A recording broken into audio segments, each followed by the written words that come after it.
એકાદશીના વ્રત મહાત્મ્યની વાત કરીએ તો સનાતન વૈદિક ધર્મમાં એકાદશીનું વ્રત સર્વમાન્ય માનેલું છે. બીજા બધા વ્રતો કરતાં એકાદશીનો મહિમા શાસ્ત્રકારોએ અધિક કહેલો છે. આ વ્રતના અનુષ્ઠાનથી ધર્મ, અર્થ, કામ અને મોક્ષ ચારે પુરુષાર્થની પ્રાપ્તિ મેળવી શકાય છે. એ બતાવનારા આખ્યાનો સહિત એકાદશીના વ્રતોનો મહિમા ગ્રંથોમાં દર્શાવાયેલો છે. તે પ્રમાણે શ્રદ્ધાપૂર્વક જે કોઈ પણ એકાદશીનું વ્રત કરે છે તેને તે પ્રાપ્તિ બતાવેલી છે. ગ્રંથોમાં વદ પક્ષની એકાદશી પ્રથમ લેવાયેલી છે અને શુક્લ પક્ષની પછી લેવાયેલી છે. તેનું કારણ એ છે કે મહિનાઓની ગણતરી ચંદ્રમાસ તરીકે પૂનમના મહિના મુજબ કરેલી છે. તેથી દરેક માસ પૂનમને દિવસે પૂરો થાય છે અને વદ પક્ષના પડવાથી નવો માસ શરૂ થાય છે. એ રીતે વદ પક્ષની એકાદશી પહેલી ગણાય અને સુદ પક્ષની એકાદશી બીજી ગણાય છે. આમ 12 માસની 24 એકાદશી અને અધિક માસની 2 એકાદશી મળીને કુલ 26 એકાદશી થાય છે. સત્સંગની પ્રણાલિકા અને સમજણ પ્રમાણે તો મુખ્યત્વે એકાદશી વ્રત કરવું જ જોઈએ. તેના ફળ તરીકે ભગવાન સાથેનો મોક્ષમૂલક સંબંધ પ્રતિદિન વધતો રહે એ જ હેતુ છે. કેમ કે 10 ઇન્દ્રિયો અને 11મું મન એ 11 તત્વોના નિગ્રહપૂર્વક ભગવાનની મૂર્તિમાં જોડાવું એ જ એકાદશીના વ્રતનો સંકેત છે. એટલે અન્ય પ્રકારે મહિમાના વર્ણનોમાં સકામ ભાવનાના નિર્દેશો થયા છે. તે સર્વસામાન્ય આસ્તિકજનોના વ્રતમાં શ્રદ્ધા અને ધર્મ માર્ગે વળે એવો શુભ હેતુ જ શાસ્ત્રકારોનો હોય છે.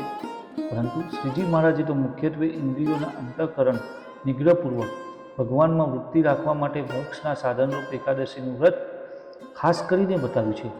એટલે એ જ હેતુને સત્સંગી બાઈ ભાઈઓએ લક્ષમાં રાખવો જોઈએ. જય શ્રી સ્વામિનારાયણ. આજે માગસરવદી સફલા એકાદશી છે, તો ચાલો આપણે આ માગસરવદી સફલા એકાદશીનું મહાત્મ્ય જાણીએ. યુધિષ્ઠિરે પૂછ્યું, હે પ્રભુ, હે સ્વામી, હે જનાર્દન, માર્ગશીર્ષ વદી એકાદશીનું શું નામ છે? તેનો કેવો પ્રકાર છે અને તેમાં કયા દેવનું પૂજન કરવું એ મને વિસ્તારથી કહો. શ્રી કૃષ્ણએ કહ્યું, હે યુધિષ્ઠિર, હું જેવો એકાદશીના વ્રતથી પ્રસન્ન થાઉં છું તેવો ઘણી દક્ષિણાવાળા યજ્ઞોથી પણ પ્રસન્ન થતો નથી. હે રાજન, માર્ગશીર્ષ કૃષ્ણ પક્ષની જે એકાદશી છે તેની કથા કહું છું, તે એકાગ્ર ચિત્તથી સાંભળો. લોકોના હિત માટે માર્ગશીર્ષ વદી એકાદશી અને તેના પ્રકાર કહું છું. આ એકાદશી સફલા એકાદશી તરીકે ઓળખાય છે. તેના અધિદેવ નારાયણ છે, માટે વિધિથી તેની પૂજા કરવી.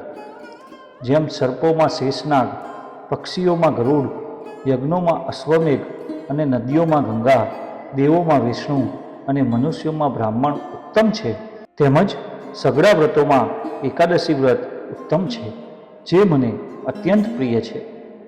હવે સફલા એકાદશીનો પૂજા પ્રકાર કહું છું, તે સાંભળો. નાળિયેર, બીજોરા, લીંબુ, દાડમ, સોપારી, લવિંગ જે સમયે જે તે દેશના ફળ વડે ધૂપ દીપ વડે નારાયણની પૂજા કરવી.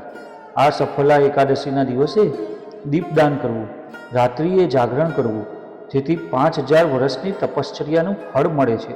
હે યુધિષ્ઠિર, હવે સફલા એકાદશીના મહાત્મ્યની કથા કહું છું, તે ધ્યાનથી સાંભળો. ચંપાવતી નામે એક નગરી હતી. તેમાં માહિષ્મત નામે રાજા રાજ્ય કરતા હતા. તેને 4 પુત્રો હતા. તેમનો મોટો પુત્ર મહાપાપી હતો. જુગટું ખેલવામાં તથા વેશ્યામાં આસક્ત હતો. તે પિતાના ધનનો નાશ કરવા માંડ્યો. તેનું નામ લુંપક હતું. આવા દુરાચારી પુત્રને રાજાએ રાજ્યમાંથી હાંકી કાઢ્યો. પછી તે લુંપક વિચાર કરવા લાગ્યો, પિતા તથા સગા સંબંધીઓએ મારો તિરસ્કાર કર્યો છે, મારે હવે શું કરવું? તેને દુષ્ટ વિચાર આવ્યો. દિવસે વનમાં વસવું અને રાત્રે શહેરમાં આવી નુકસાન કરવું. આમ વિચારી લુંપક થોર વનમાં ગયો અને પછી રાત્રિએ આવી મનુષ્યોને જીવથી મારી ચોરી કરતો હતો. આમ પાપી લુંપકે સઘળું શહેર પાયમાલ કરી નાખ્યો. દિવસે વનમાં નિત્ય માંસ અને ફળ ખાઈ પોતાનો નિભાવ કરતો. આ દુષ્ટ લુંપક જે આશ્રમમાં રહેતો હતો તે નારાયણને પ્રિય હતો. ત્યાં એક ઘણા વર્ષો જૂનો પીપળો હતો. તે વનમાં દેવની પેટે પૂજતો હતો. આમ લુંપકને પાપ કર્મ કરતા દિવસો નીકળી ગયા. એમ કરતાં માર્ગશીર્ષ માસની સફલા એકાદશીનો દિવસ આવ્યો. આગલી રાત્રિમાં ઢાળ ઘણી પડવાથી લુંપકને વસ્ત્ર વગર ઘણી પીડા થઈ. તેથી તે પીપળા તણે બેઠો, પણ નિંદ્રા આવી નહીં. આવી રીતે ટાળમાં થરથરતા આખી રાત નીકળી ગઈ. આ દિવસ સફલા એકાદશીનો હતો. જ્યારે બપોર થયા ત્યારે ઊંઘમાંથી ઉઠવાનું ભાન આવ્યું. પછી પાંગડાની પેઠે વનમાં ફરવા લાગ્યો. ભૂખ ખૂબ જ લાગી હોવાથી પૃથ્વી પર પડેલા ફળ લીધા. ધીમે ધીમે પીપળા નીચે આવ્યો. ત્યાં તો દિવસ આથમવા આવ્યો. દુઃખનો માર્યો વિલાપ કરવા લાગ્યો. પછી લાવેલા ફળો પીપળાના મૂળમાં મૂક્યા ને બોલ્યો, આ ફળોથી શ્રીહરિ ભગવાન પ્રસન્ન થાઓ. એવી રીતે શ્રીહરિને ધર્યા ને પોતે બેસી રહ્યો. તે રાત્રિમાં તેને નિંદ્રા આવી નહીં.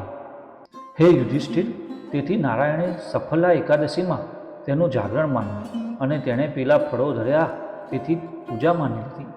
આવી રીતે લુંપકે સફલા એકાદશીના દિવસે અજાણતા ઉત્તમ વ્રત કર્યું. તેના પુણ્યરૂપે રાજ્ય મળ્યું. હવે કેવી રીતે રાજ્ય મળ્યું તે કહું છું, તે સાંભળો. એકાદશીની રાત્રિ ગઈ અને સૂર્યોદય થયો ત્યારે એક દિવ્ય ઘોડો ત્યાં આવ્યો. તેની ઉપર સઘળી સામગ્રી પણ દિવ્ય હતી. તે ઘોડો લુંપકની પાસે આવી ઊભો રહ્યો અને આકાશવાણી થઈ કે હે રાજકુમાર, સફલા એકાદશીના પ્રભાવથી તને શત્રુ રહિત રાજ્ય મળશે. તારા પિતાની પાસે ચાલ અને રાજ્ય ભોગવ. અને અશ્વ પર ચડ્યો કે તેનું રૂપ અલૌકિક થયું. લુંપક પોતાના રાજ્યમાં આવ્યો અને પિતાની પાસે ઊભો રહ્યો. પિતાએ તેને રાજ્ય આપ્યું અને ઘણા વર્ષો સુધી સુખ ભોગવ્યું. લુંપક નિરંતર એકાદશી વ્રત તથા વિષ્ણુ ભક્તિ કરવા લાગ્યો. તેની સ્ત્રી તથા પુત્રો પણ તેને અનુસરવા લાગ્યા અને વૃદ્ધાવસ્થા બાદ પોતાના પુત્રને રાજ્ય સોંપી આત્મસાધના કરી વૈકુંઠમાં ગયો. જે મનુષ્યો આ સફલા એકાદશીનું વ્રત વિધિપૂર્વક કરશે તે મનુષ્યો આયુષ્યને અંતે મોક્ષ પામશે. જે મનુષ્ય સફલા એકાદશીનું મહાત્મ્ય સાંભળે છે તેને રાજસૂય યજ્ઞનું ફળ પ્રાપ્ત થાય છે. શ્રીજી મહારાજના વાલા સર્વે હરિભક્તોને હેતપૂર્વક જય શ્રી સ્વામિનારાયણ.